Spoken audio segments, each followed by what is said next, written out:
Entonces, con el tema de domicilio. Lo que hice para contarles un poco cómo va el tema de domicilio y que lo puedan ver como en global y no que nos concentremos solo en la norma dura, porque como verán, domicilio tiene mucha normativa y sé que es lo que nos entrevera. Entonces, como que quise arrancar hablando un poquito por qué es que estamos estudiando domicilio. Domicilio es un punto de conexión. ¿Por qué, Clara, es tan importante estudiar un punto de conexión como hay tantos? ¿Por qué no estudio cualquier otro punto de conexión del apéndice? Entonces, si yo puedo entender la importancia que tiene este punto de conexión en nuestro DIP, ya sea de fuente internacional como el de nacional, voy a poder entender justamente el trasfondo de por qué fue elegido ese punto de conexión. Ayer hablaba con una muchacha que me escribió por privado, que si está ahí le mando un beso, que me decía, la verdad, Clara, en el examen oral que dio con un profesor, me mataron con la pregunta. ¿Qué te preguntaron? Me preguntaron domicilio. Y yo me quedé como mega cri-cri. Y dije, mira, no te enojes con lo que te voy a decir, pero en realidad es que no te mataron con la pregunta. O sea, uno tiene que estudiar este tema de domicilio como podría estudiar una categoría para el examen, como matrimonio, o divorcio o alimentos, que son, uno lo puede entender más o menos, pero son ese tipo de categorías que uno nunca se rifa para el examen porque sabe que va regalado. Bueno, con el domicilio pasa lo mismo. Si yo me rifo un tema tan enorme y fundamental, con una trascendencia que tiene, voy rifado. La realidad es esa, voy rifado. Y el profesor me puede ayudar en el oral, en el escrito no tengo mucha chance. Pero en el oral me puede ayudar, y de hecho es lo que sucede. Intentan como ver si yo puedo llegar a razonar, pero si a mí me faltó lectura, y más que nada cuando yo voy ya a interpretar la norma, a interpretar los domicilios especiales, y yo no tengo una noción, y yo no lo leí, no lo entendí, por más de que el profesor me pueda ayudar, no voy a poder arribar a la respuesta que el profesor quiere que me dé, que es la respuesta en realidad correcta. Entonces, antes de arrancar, lo que quiero es que se puedan concientizar de que este tema es un tema muy importante, de los cuales no se pueden rifar para el examen. Es muy importante, así como cualquier otra categoría que yo pueda llegar a estudiar, de civil, de comercial o incluso de parte general. Bueno, es un tema muy importante y de hecho por eso se estudia en lo largo que es la materia, se estudia como tema. Bueno, para arrancar, vieron que a mí me encanta comenzar siempre con las preguntas. Creo que las preguntas que uno se hace cuando se plantea frente al tema son disparadores de un montón de cosas. Entonces, ¿por qué estamos estudiando domicilio como punto de conexión? El domicilio como punto de conexión es un punto de conexión fundamental, como yo recién les adelantaba, en nuestro DIP. ¿Sí? ¿Por qué? Porque el punto de conexión domicilio fue elegido en varias de las categorías para regular la ley aplicable y en muchos casos el juez competente. Capaz que uno de ustedes la está cursando y aún no llegó a la etapa donde vemos la parte procesal, que se trata justamente de poder determinar quién es el juez competentemente internacionalmente competente para entender en un asunto. ¿Sí? Los que ya la dieron en alguna oportunidad del examen ya saben perfectamente de lo que estoy hablando. Bueno, si nosotros nos ponemos a pensar lo importante que será este punto de conexión, cuando yo voy a juez competente, tengo hacer, opción, bueno, y en el TS del 40 puedo llegar a tener prórroga. Pero si nosotros mismos vamos al apéndice o vamos al TS del 89, tengo hacer y opción. Hacer, el juez de la ley, y la opción es a opción del actor el domicilio del demandado. Entonces, yo para poder determinar dónde voy a tener que presentar, dónde puedo llegar a presentar el juicio, tengo que saber qué se entiende, qué entiende el DIP como domicilio, para poder determinar qué estado, qué país va a ser competente, ¿sí? Qué juez de qué estado va a ser competente. Entonces, me determina ley aplicable y juez competente, para que se den cuenta lo enorme que es. Bueno, después lo que quería entrar con ustedes era con el tema de los puntos de conexión. ¿Dónde estudiamos puntos de conexión? En la nomología. ¿Se acuerdan que en nomología tenemos dos partes? Nomología estática y nomología dinámica. Nomología estática me estudiaba ¿qué? La estructura de la norma. ¿De qué norma? De la norma formal. Y teníamos categoría, disposición y punto de conexión. Y cuando dimos nomología, te das cuenta de que vos tenés varios tipos de puntos de conexión, como por ejemplo los fijos, los variables, los jurídicos y los fácticos. Si vos tuvieses que pensar, capaz que no sabes nada del tema, nunca lo leíste, un domicilio, ¿te parece que es un punto de conexión fijo o variable? Variable. ¿Por qué? Porque yo me puedo mudar de domicilio las veces que quiera. Si yo vivo en Uruguay y por un tema laboral me tengo que ir a vivir con mi familia a otro estado, mudo mi domicilio a otro estado. Si yo tuviese que preguntarte si domicilio es un punto de conexión, ¿jurídico o fáctico? Jurídico era aquel que teníamos que interpretar y fáctico era aquel que lo podíamos visualizar simplemente analizando la situación, ¿sí? Surge de la situación, de los hechos, ¿sí? Como por ejemplo, ubicación de los bienes.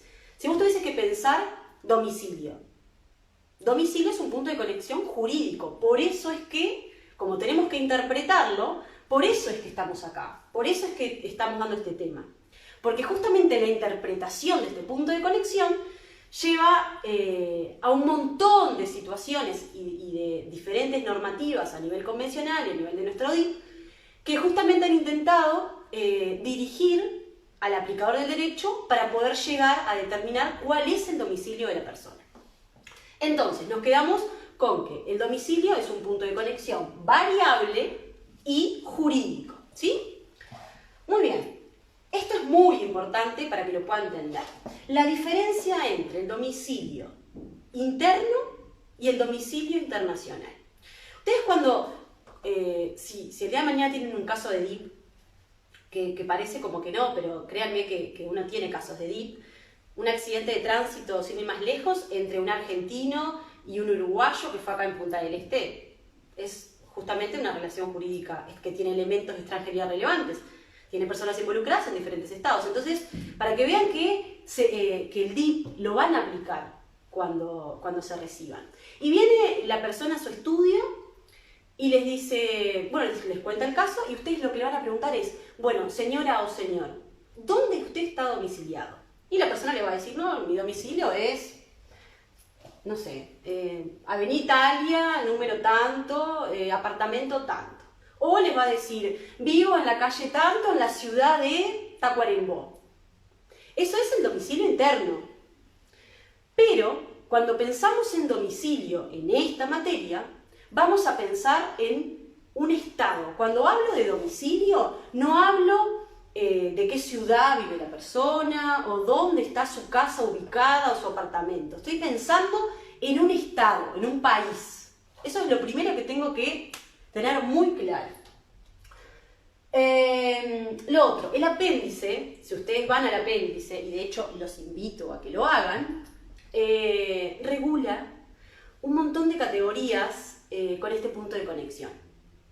Entonces, vayan al apéndice y busquen, y capaz que los pueden pintar ya pronto para el parcial o pronto para el examen. Entren en la normativa, rayen, escriban. La normativa está para rayarla, para entrarle, no para tenerla inmaculada. Hay que entrarle a la normativa. Entonces vayan y rayen justamente el número y el punto de conexión. Y se van a dar cuenta de que el apéndice regula varias de sus categorías con este punto de conexión que es domicilio.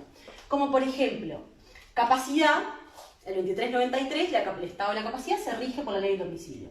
Régimen personales del matrimonio y régimen patrimonial del matrimonio. Si ustedes van al apéndice, van a ver que el matrimonio está dividido como en tres categorías que son autónomas. Una regula la validez del matrimonio en el 2395, otra regula las relaciones que surgen de ese matrimonio, que está regulado en el 2396, y otra es la categoría de régimen patrimonial, que regula justamente la situación de los bienes que van a adquirir esas personas cuando se casen, ¿sí? Que está regulada en el 2397. Cualquiera de esas tres categorías está regulada por el punto de conexión domicilio. Entonces yo, para ver cuál va a ser la ley aplicable a, supongamos, la capacidad de la persona, o cuál es la ley aplicable para regular las relaciones personales que surgen del matrimonio, o cómo está regulada el régimen de bienes en el matrimonio, tengo que justamente ver dónde está el domicilio. En el caso de la capacidad es el domicilio de la persona. En el caso del matrimonio, de las relaciones personales del matrimonio, me dice que es el domicilio conyugal o matrimonial, ¿sí? Y en el caso del régimen patrimonial de bienes es el primer domicilio matrimonial. Pero lo que yo tengo que saber es dónde está el domicilio, en qué estado está el domicilio o de esa persona o de la pareja, ¿sí? Que es lo que vamos justamente a vislumbrar ahora. Muy importante, nuestro sistema, como yo les venía adelantando, recoge este punto de conexión. Decidió el legislador regir estas categorías por este punto de conexión. Pero el sistema europeo, por ejemplo, ha decidido otro punto de conexión. Les pongo este paralelismo para que ustedes puedan visualizarlo. Porque nuestro sistema de DIP recoge el punto domiciliar. Pero no es que todos los estados del mundo lo tienen.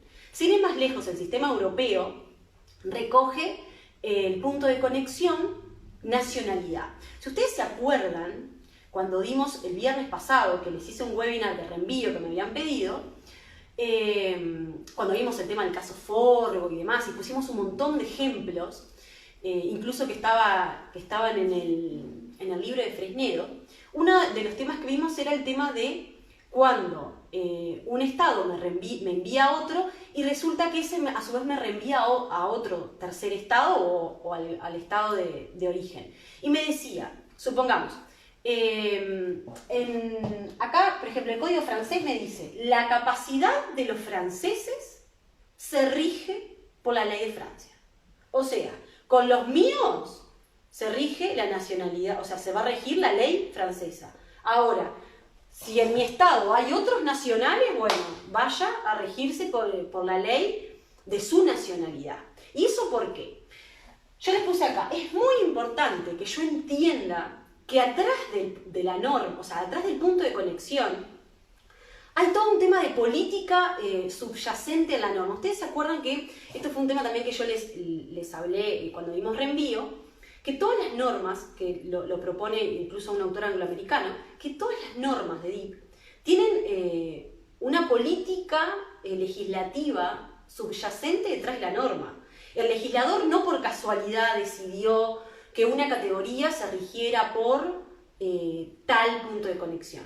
¿Ustedes se acuerdan que un autor, que Savigny, hablaba del SIT, del asiento territorial que tenía que tener la relación jurídica? El asiento territorial justamente sería la ley que la va a regular. Entonces, en este caso, los legisladores, teniendo en cuenta las diferencias culturales, sociales, políticas de cada país, va a determinar por qué unos van a tomar como punto de conexión para regular todas las cuestiones personales que son tan importantes en cada estado, por un punto de conexión, como por ejemplo los latinos, que nos regimos por este punto de conexión domicilio, y los europeos decidieron hacer el asiento territorial de la relación jurídica, en este caso capacidad, por la ley de la nacionalidad. Y hay todo un contexto político, cultural, social detrás. Si ustedes piensan, a mediados del siglo XX, principios más o menos, había toda una ola migratoria en Europa, ¿sí? Entonces, la idea de Europa era que justamente solamente los nacionales se pudieran favorecer con esa norma. Y a nosotros, los latinos, nos pasaba justamente lo inverso. Nosotros, en realidad, veníamos para acá. Entonces, si nosotros hubiésemos elegido el mismo punto de conexión que eligió Europa, la ley uruguaya, por ejemplo, no se hubiese aplicado a nadie. Porque éramos todos o italianos, o españoles, o franceses. Entonces, la ley uruguaya, teniendo en cuenta ese punto de conexión, si la capacidad de las personas que estaban acá se iba a regir por la nacionalidad, la ley uruguaya no se iba a aplicar a nadie. Iban a tener que aplicarse, imagínense, una persona, por ejemplo, alguno que tenga un abuelo, no sé, italiano, que venía a Uruguay, y teníamos que determinar si la persona era capaz, se iba a regir por la ley de la nacionalidad y no por la ley de Uruguay, que era donde efectivamente había decidido voluntariamente estar viviendo. ¿Se dan cuenta la trascendencia que tiene esto? Que siempre tengo que determinar que detrás de una norma, concretamente, en este caso un punto de conexión, hay todo una política legislativa detrás de por qué se elige un punto de conexión u otro. Y es también típico de la región en la que estamos, de las diferencias también culturales y poblacionales y geográficas y políticas de ese momento, ¿no? Por ejemplo, como les decía recién, América Latina tiene el punto de conexión, efectivamente, domicilio, salvando Chile no tiene ese punto de conexión, Estados Unidos tampoco, pero los demás tienen este punto de conexión domicilio. Para que lo entiendan el por qué es que se eligió domicilio y no seguimos el código francés de la nacionalidad. Para que tengan también la idea de que no todos los países del mundo rigen la capacidad de la misma manera. ¿Qué más? Y después, antes de arrancar concretamente a lo que nos compete, que es la norma pura, ¿cuáles son las ventajas que tiene el haber elegido como punto de conexión el domicilio? Y la primera ventaja que tiene es que el domicilio es donde la persona, en este caso, imagínense la capacidad, o imagínense el régimen personal de los cónyuges, la relación, las diferentes situaciones que tienen consecuencias jurídicas que surgen del matrimonio, ¿no? Pero esas consecuencias a nivel personal entre los cónyuges. Viéndolo desde la visión del legislador que justamente reguló esa norma. ¿Qué mejor Estado va a poder regular esas relaciones, ya sea de capacidad o, en este caso, de las relaciones personales entre los cónyuges, que en el lugar donde voluntariamente la persona decide vivir? Y donde, en definitiva, es donde uno realiza los diferentes actos que justamente tienen consecuencias jurídicas. Donde más lo va a realizar es en el lugar o donde vivo o donde el matrimonio decidió vivir. Porque yo me puedo casar sin ningún tipo de problema acá en Uruguay y sin embargo decido fijar o mi primer domicilio en otro lado o me caso acá en Uruguay y a los años me voy a vivir a España. ¿Cuál va a ser el punto de conexión que voy a regir? El lugar donde la pareja decidió vivir, donde está sentado el núcleo matrimonial con sus hijos. Por lo tanto, ahí están desplegándose las consecuencias jurídicas que de ese matrimonio van a tener. Y la segunda ventaja que tiene justamente el punto de conexión, haber elegido el punto de conexión domicilio, es que nacionalidad, si nosotros pensáramos en nacionalidad podemos tener varias. Capaz que algunos de ustedes ahí tienen dos nacionalidades.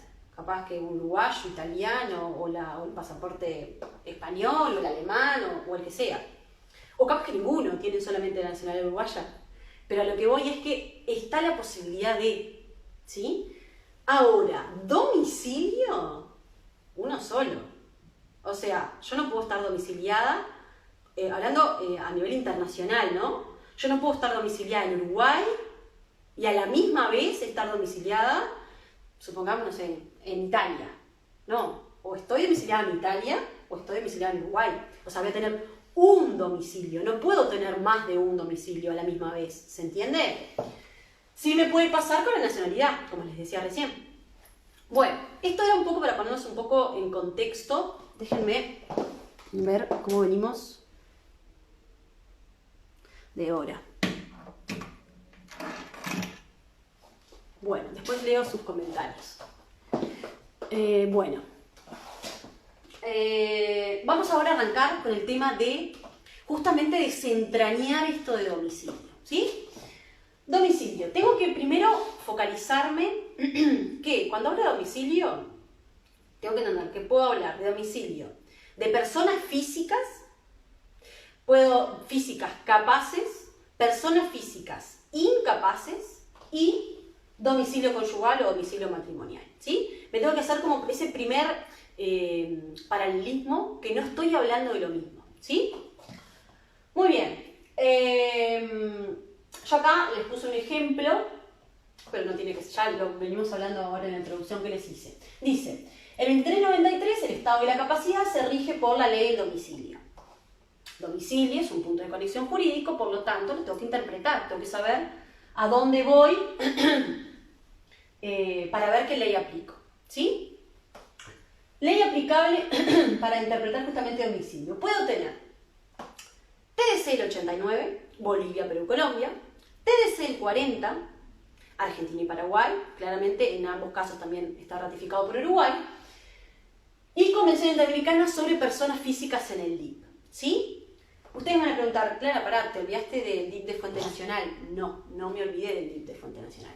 En el DIP de Fuente Nacional, en nuestro apéndice, no está regulado. O sea, no hay, si ustedes van al apéndice y vayan, háganlo, y se fijan los artículos, no hay ningún artículo que me diga qué entiende el legislador por domicilio.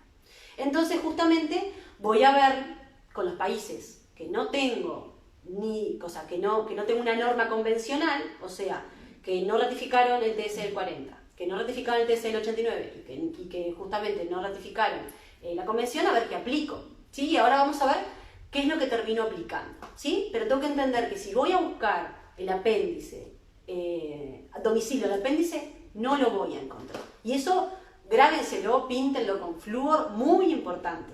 No está regulado en el apéndice, en nuestro DIP de Fuente Nacional no está regulado el domicilio.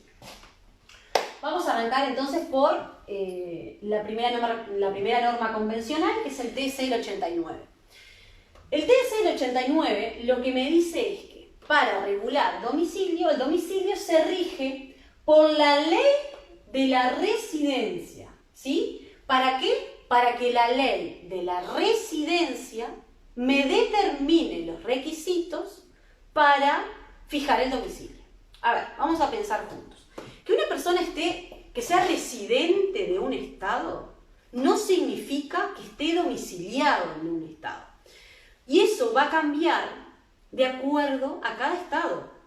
Cada estado en su derecho interno, en su código, en este caso Uruguay, en el Código Civil, lo que me indica es, bueno, en el caso de Uruguay, en Uruguay, para pasar de ser residente a domiciliado se necesita la residencia habitual acompañado del ánimo de permanecer. O sea que tenemos dos requisitos, residencia habitual más el ánimo.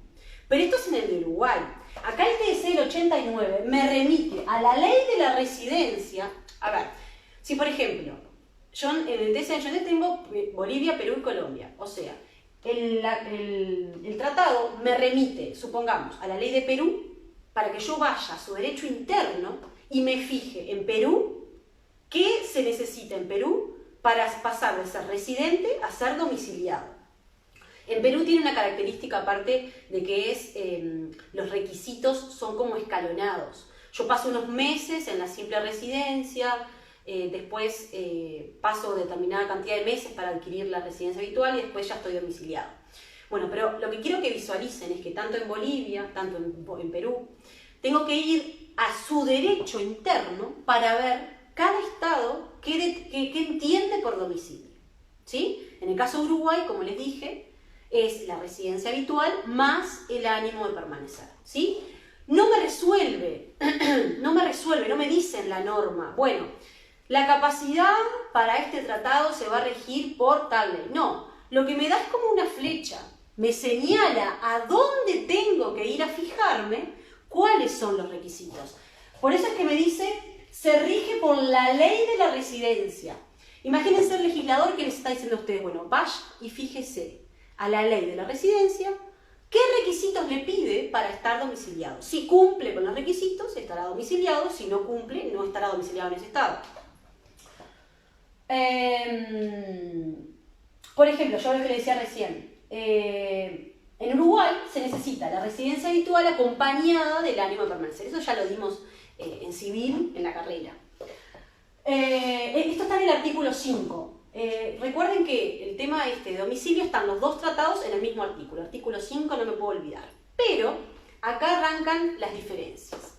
Como yo les decía, en el TC del 89 yo tengo una norma que no me indica cómo tengo que interpretar el domicilio, sino que me indica a dónde me tengo que ir a fijar, como si fuese una flecha que me dice dónde me tengo que ir a fijar. cuáles son los requisitos, que es la ley de la residencia, ¿sí? Ahora, en el TSE 40 cambia la cuestión.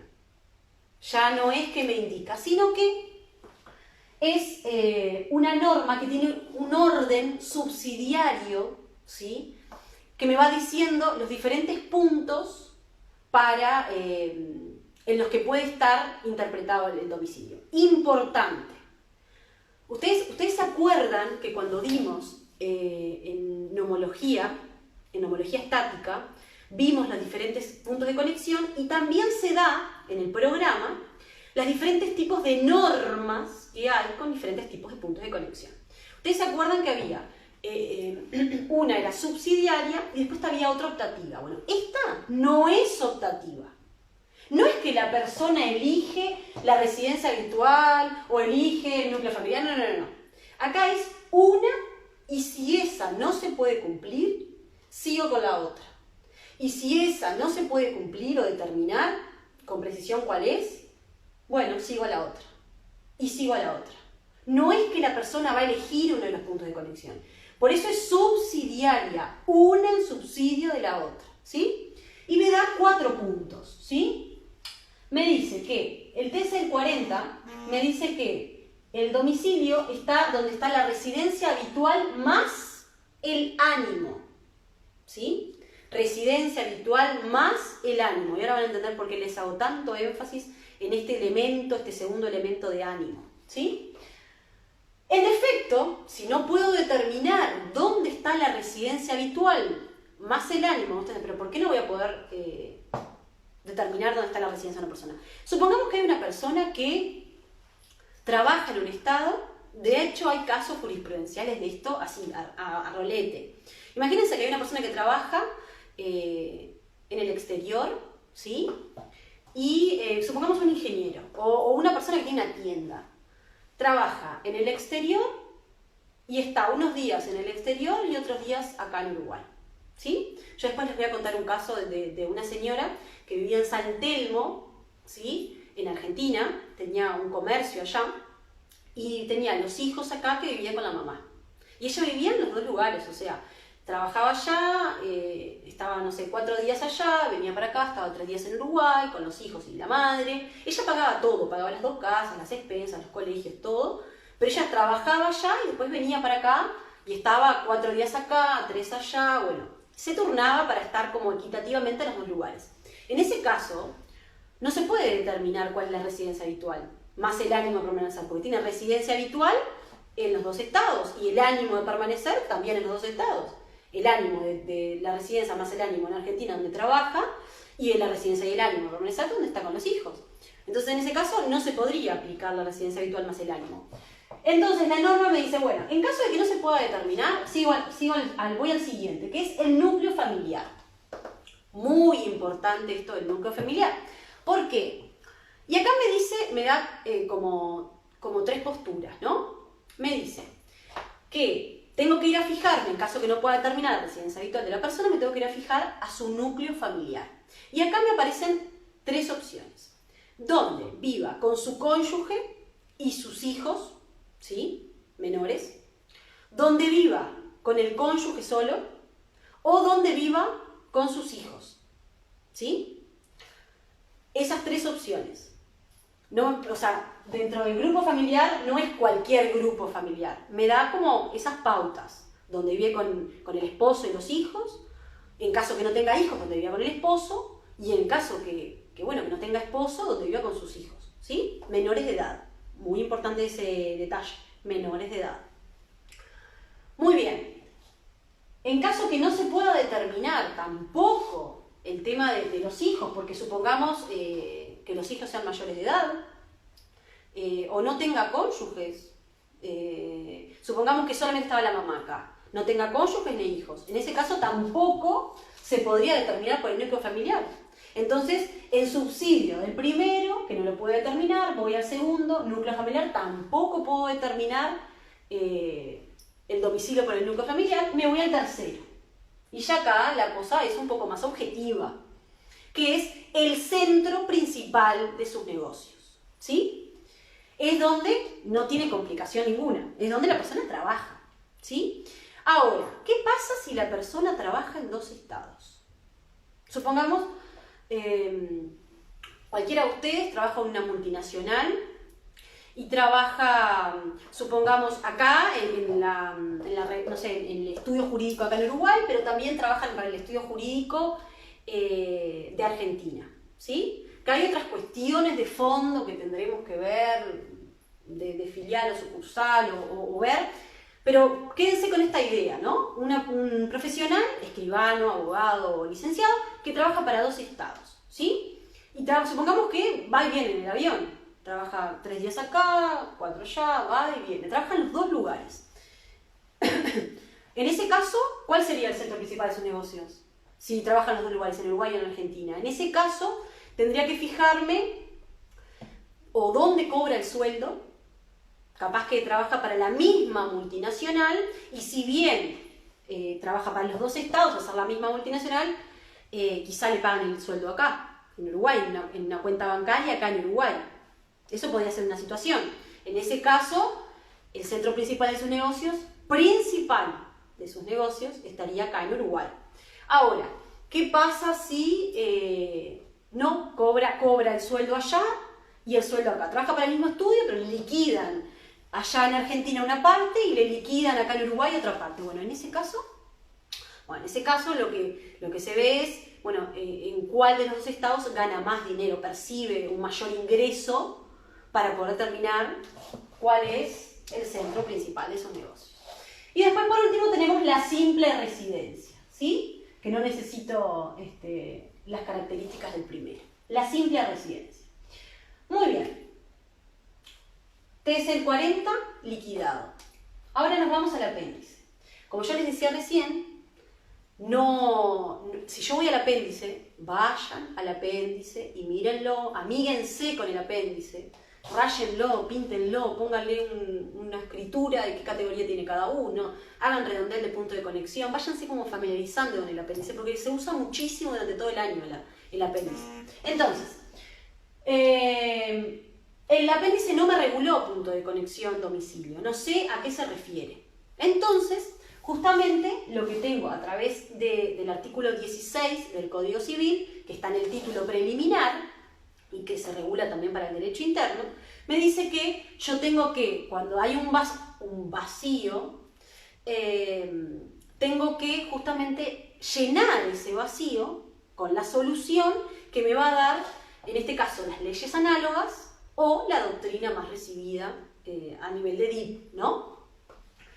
Y justamente si pienso en una ley análoga, ¿sí? Para llenar ese vacío, tengo la Convención Interamericana sobre Personas Físicas en el DIP, el cual Uruguay ratificó, ¿sí?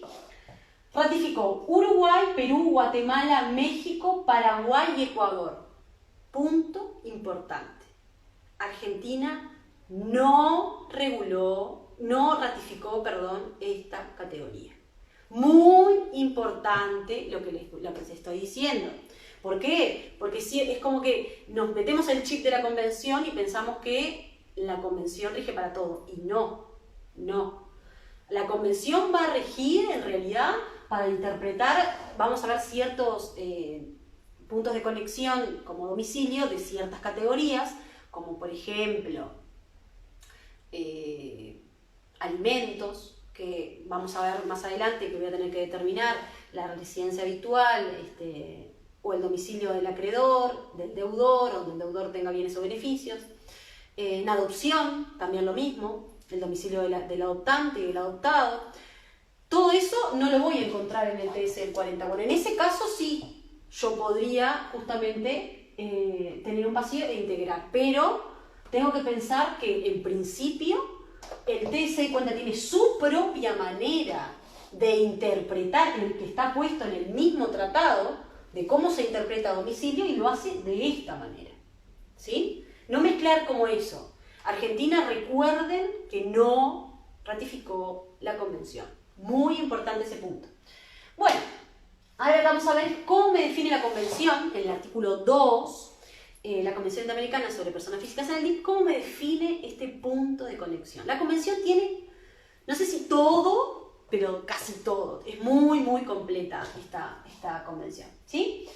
Y me dice, miren esto y presten atención en lo siguiente. ¿Se acuerdan que cuando yo hice un énfasis muy grande en este segundo elemento de ánimo? Bueno, ¿por qué? Porque la convención me define, también es subsidiaria, tiene la misma característica en lo que tiene que ver con la estructura de la norma que tiene el TSL 40, porque es una en subsidio de la otra, y si tampoco puedo determinar esa, en subsidio otra y en subsidio otra, ¿sí? Son 4 puntos, tanto en el TSL 40 como en la convención, ¿sí? Pero cambian justamente qué elementos se toman en cuenta para determinar el domicilio. El primer punto, residencia habitual. Voy a decir, bueno, pero ¿qué me cambia acá, Clara? ¿Qué me cambia? Me cambia ese elemento subjetivo, muy subjetivo, que es el ánimo. Primera diferencia. Pasé del TSL 40, que era residencia habitual más el ánimo, en la convención ese elemento subjetivo, que es el ánimo de permanecer en un lugar, me lo sacó. Me dejó solamente, puro y a secas, la residencia habitual. En caso que no pueda determinar dónde está ubicada o en qué estado está ubicada la residencia habitual, voy a ir subsidiariamente al segundo punto. Y si sigo el TSL 40 voy a decir donde tenga la familia. No. Segunda diferencia. En este caso, en la convención me puso como segundo punto de interpretación del punto de conexión, en el estado donde tenga el centro principal de sus negocios. ¿Qué me sacó? El elemento familiar, el núcleo familiar.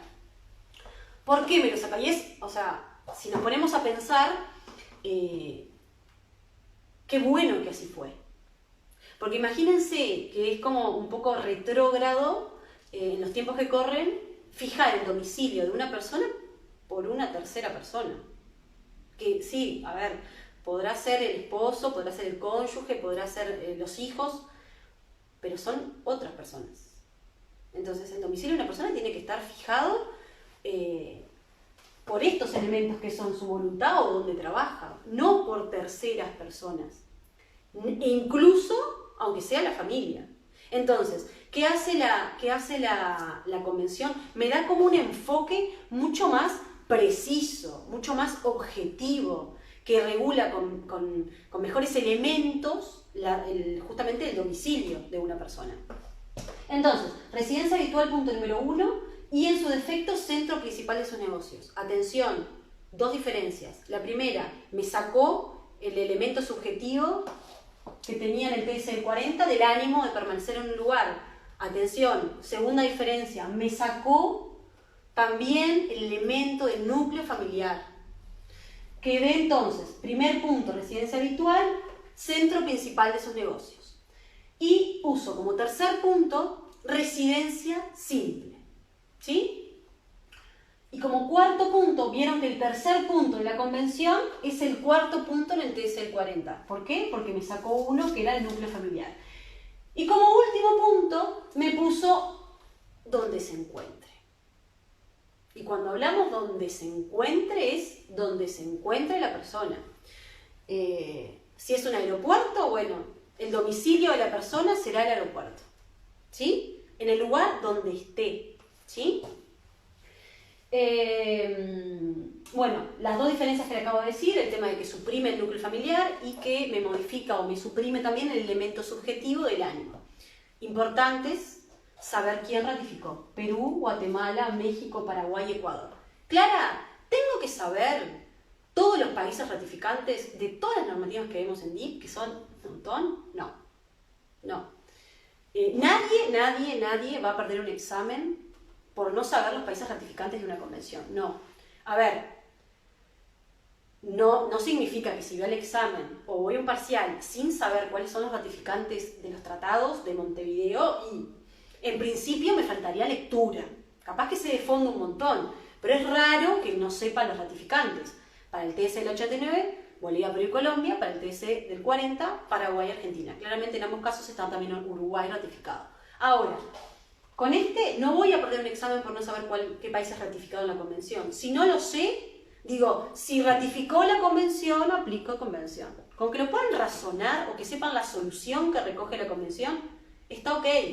Si lo sé, si puedo decir la Convención Interamericana sobre Personas Físicas en el DIP ratificada por Papa, perfecto, buenísimo, y me para de otra manera. Pero grábense que la normativa es importante saber el contenido de la normativa, no el número de artículo. ¿Por qué? Porque los profesores ya lo saben el número de artículo, no le están diciendo nada. Preferible que yo no diga, no identifique el número de artículos, sí que identifique la normativa aplicable, muy importante. Siempre para todo tengo que identificar normativa aplicable. Entonces, yo puedo decir, bueno, se aplica la Convención Interamericana y no nombrar el número de artículo o por qué país está ratificado. Lo que sí tengo que saber es el derecho de fondo. Tengo que saber, bueno, si cito una normativa, tengo que saber cómo está regulada. Si no, ni me meto ahí. Porque no puedo ir dejando cuestiones medias colgadas, porque el profesor después como que no termina de identificar si en realidad había leído la normativa o no la había leído. Entonces, si la nombro es porque la sé. Y en este caso, esta normativa es una de las que tengo que saber y muy bien. Bueno, acá estoy entonces en lo que se define como personas físicas capaces, ¿sí? Ahora, lo que vamos a entrar ahora, yo tengo lo que llamamos domicilios especiales, ¿sí? Que son domicilios que tienen una regulación justamente, vale la redundancia, especial, ¿sí? Que son domicilios de los incapaces, domicilio matrimonial y domicilio diplomático, ¿sí? Antes de entrar me voy a fijar cómo estamos de hora. Estamos complicados, así que voy a intentar meterle. Bueno, domicilio de los incapaces, me voy a poner acá. Bueno, el domicilio de los incapaces, ¿sí? Se ubica en el domicilio de sus representantes legales, ¿sí? Cuando hablamos de domicilio de los incapaces, estamos pensando en incapaces que están sujetos a patria potestad, tutela y curatela, ¿sí? En principio me dice que el domicilio del incapaz, sea por patria potestad, por tutela o curatela, está donde está el domicilio de sus representantes legales, ¿sí? Me voy al domicilio de los representantes legales para ver justamente dónde están ubicados. Si encuentro el domicilio del representante legal, voy a encontrar el domicilio del incapaz. Pero cuando me voy al domicilio del representante legal, que puede ser el padre, el tutor o el curador, la solución va a variar, ¿sí? Y me va a decir que el domicilio del representante legal, ya sea padre, tutor o curador, es el domicilio se domicilia en el territorio de la ley que regula sus funciones, ¿sí? Donde regula sus funciones como padre, como tutor o curador, es donde está, en principio, con el incapaz. Uno no está no sé, un tutor no está en Uruguay y supongamos el incapaz en otro estado, están en el mismo estado. Entonces, si se dan cuenta, se arma un círculo vicioso. Porque para saber el domicilio del incapaz necesito saber el domicilio del representante legal. Y el domicilio del representante legal es el domicilio, tengo que ir a buscarlo al domicilio del incapaz. Entonces se llama lo que se vuelve un círculo vicioso. ¿Por qué? Porque uno me lleva a otro. No puedo determinar uno sin determinar el otro. Entonces, yo tengo que salir de ese círculo vicioso. Tengo que cortar y tengo que llegar a una solución. Y se llega a una solución doctrinaria, ¿sí? Donde justamente se analizó cuáles eran las diferentes posturas de los representantes de cada estado de la convención cuando estuvo pensando en justamente este tema del domicilio de los incapaces, ¿sí? Y lo que se resolvió a nivel doctrinario es que los incapaces que estén sometidos a patria potestad van a estar domiciliados donde vivan con sus padres. Los hijos menores de edad que estén bajo patria potestad van a estar domiciliados donde estén sus padres, donde vivan con sus padres. Y los que estén bajo tutela o curatela va a ser el domicilio donde se designó el cargo. Acá es más fácil. ¿Por qué? Porque acá hay un proceso judicial. Entonces, el juez del Estado que designó el cargo, ahí es donde justamente está desempeñando su cargo de tutor o curador. Entonces, en ese estado va a estar domiciliado el incapaz que esté sometido a tutela o curatela. Ojo, ojo con esto. Una cosa es donde esté. Si, por ejemplo, un niño que está bajo tutela se va de vacaciones al Caribe, no va a ser el Caribe. Porque, en el Caribe estaría ejerciendo sus funciones como tutor, porque está con el niño y cumple función. No sería el Caribe el domicilio. El domicilio es en el estado en donde justamente se designó el cargo. ¿Se nota la diferencia entre donde se designó el cargo y donde la ejerce? El domicilio, el representante del capaz que esté bajo tutela o curatela, va a ser en el estado en donde se designó el cargo. ¿Sí? Muy importante eso. Y después tenemos, eso es con respecto a la postura doctrinaria, que justamente lo que hace es cortar ese círculo vicioso, que me da una solución. Y tengo otra postura, que es una postura teleológica o finalista, que es muy actual del Convenio de La Haya, que es la residencia habitual del incapaz, o su centro donde el incapaz tiene su centro de vida, donde justamente está vinculado con un medio. Supongamos, los papás viven en Argentina y el menor, no tan menor, capaz que, no sé, adolescente, vive acá en Uruguay, supongamos, con su abuelo. ¿Sí? Va al colegio acá, al club, juega al rugby, se relaciona en su medio, en su centro de vida, lo tiene acá en Uruguay. Bueno, una postura teleológica o finalista me dice que justamente el domicilio de ese incapaz estaría acá en Uruguay, en ese caso, ¿sí? Y se apartaría un poco a la postura de que sería donde vive con sus padres. Bueno, eso es con respecto a el domicilio de los incapaces. Ahora vamos a domicilio matrimonial. El domicilio matrimonial, tengo que pensar en el TC del 89 y el TC del 40, ¿sí? En el TC del 89 y en el TC del 40, lo que me dice es lo siguiente. El domicilio matrimonial se fija por el lugar donde viven de consuno, la pareja donde están viviendo es consuno, con N, por favor, no es consumo, es consuno, ¿sí? Donde viven de consuno, y en su defecto de que no vivan de consuno, se va a reputar el domicilio conyugal, el domicilio del marido, ¿sí? Imagínense que esto viene de la época del TC, el 89. Por eso es que me plantea justamente una solución tan retrógrada. No me sale otra palabra, perdón. Pero, bueno, entonces, los tratados que me plantean domicilio, donde el domicilio matrimonial va a ser donde vivan de consumo, en su defecto domicilio del marido. Y acá vienen lo que vemos después más adelante, cuando justamente vemos todo este tema del divorcio y demás, que tiene punto de conexión, domicilio matrimonial, el tema de que justamente la solución que me dan los tratados, ambos dos, es una solución tremendamente discriminatoria. Entonces no se va a aplicar. Y tengo tres teorías que me dicen justamente el por qué, dan un sustento al por qué no se aplica.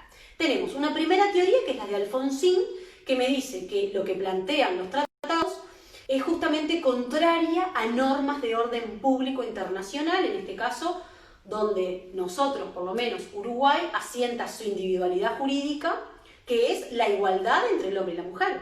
¿Por qué el hombre tendría que estar por encima de la mujer? En realidad, en aquella época nosotros éramos como un elemento del hombre, éramos como la cartera, pero del hombre, ¿no? Por eso es que esta solución que dieron.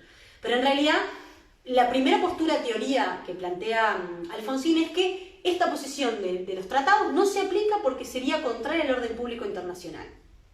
Segunda teoría, de Olia Corbo. ¿Qué es lo que me dice Olia Corbo? Bueno, que esa solución del tratado iría en contra de normas de aplicación inmediata. Normas de aplicación inmediata sería, por ejemplo, el artículo 9 de la Ley de los Derechos Civiles de la Mujer, donde que en principio lo que plantea, y también del Pacto de San José de Costa Rica claramente, lo que plantea es la igualdad a todo nivel del hombre y la mujer. Por eso sería que justamente no entro a la norma de conflicto, o sea, no entro al tratado, sino que directamente aplico, en este caso, la ley, que sería la ley de los derechos civiles de la mujer, ¿sí? Tener muy presente, hacer un asterisco ahí, saber muy bien el tema de las normas de aplicación inmediata. Cómo, qué estructura tienen y por qué se aplican y cómo hace el aplicador de derecho para aplicarlas. Bueno, y la tercera teoría, que es la teoría de Fresnedo, es la teoría, creo que de Fernández también, que es la doctrina más recibida en realidad, que lo que me plantean es que serían, exacto, la de Telechea, perfecto, Flor, exacto. Justamente lo que me dice es que no sería de aplicación inmediata porque tendría que decirme en la norma que es una norma de aplicación inmediata, y de hecho no me lo dice. Entonces se aplicaría en realidad, sería contraria a normas de ius cogens. Clara, ¿qué son normas de ius cogens? Son normas como tuteladas a nivel internacional, donde justamente no puede haber una norma que violente ciertos principios que son tutelados a nivel internacional y que no son discutidos, que muchos de ellos están recogidos en el Pacto de San José de Costa Rica. Pero en definitiva es lo mismo, es el tema de la igualdad de derechos a todo nivel entre la mujer y el hombre. Entonces, esas tres teorías, que son muy importantes, no es una teoría que yo puedo dejar en medio. La voy a necesitar y la veo y la estudio y la aplico mucho cuando doy la categoría divorcio, que tiene como punto de conexión esto. Yo para resolver el divorcio, yo tengo que saber esto. Si yo no sé esto, no voy a poder resolver nunca el divorcio. Por eso es tan importante. Bueno, otro punto que tengo que saber del domicilio matrimonial es que el artículo 9 del TS del 40 está reservado. Muy importante hacerme otro asterisco ahí, de que está reservado el artículo 9 del TS del 40. Porque lo que me dicen, vayan a leerlo, el 9 y el 59, o sea, el 9 me remite al 59. Háganse un asterisco ahí de ir a leerlo porque es muy importante. ¿El por qué? Habla de que la mujer casada, abandonada por su marido, puede llegar a fijar su propio domicilio. Entonces, por eso, por el hecho de que las mujeres abandonadas pudieran fijar una jurisdicción propia, o sea, pudieran fijar su propio domicilio, es que Uruguay lo reservó, por lo tanto no se aplica el artículo 9. Y en ese caso, la solución sería el tema de la convención. Y la Convención Interamericana, en este aspecto, en el tema de domicilio matrimonial, al no aplicar los tratados, el apéndice justamente, no definirme a dónde me voy, a la Convención. Y la Convención lo que me dice es que el domicilio matrimonial, efectivamente, como decían los tratados, es donde la pareja vive de consuno, en un estado donde viven de consuno, viven juntos, y en su defecto, si no viven juntos, cada uno de los cónyuges va a poder fijar su propio domicilio, ¿sí?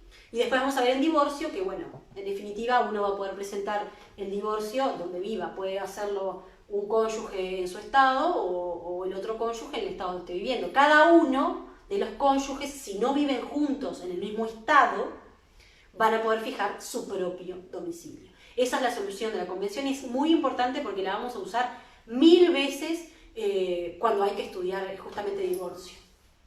Y el último, domicilio diplomático, que también está recogido en la convención, y me dice que el artículo 5 de la convención me dice que el domicilio diplomático, o sea, que la persona diplomática mantiene su domicilio en el estado acreditante. Clara, ¿cuál sería el estado acreditante que no me queda claro?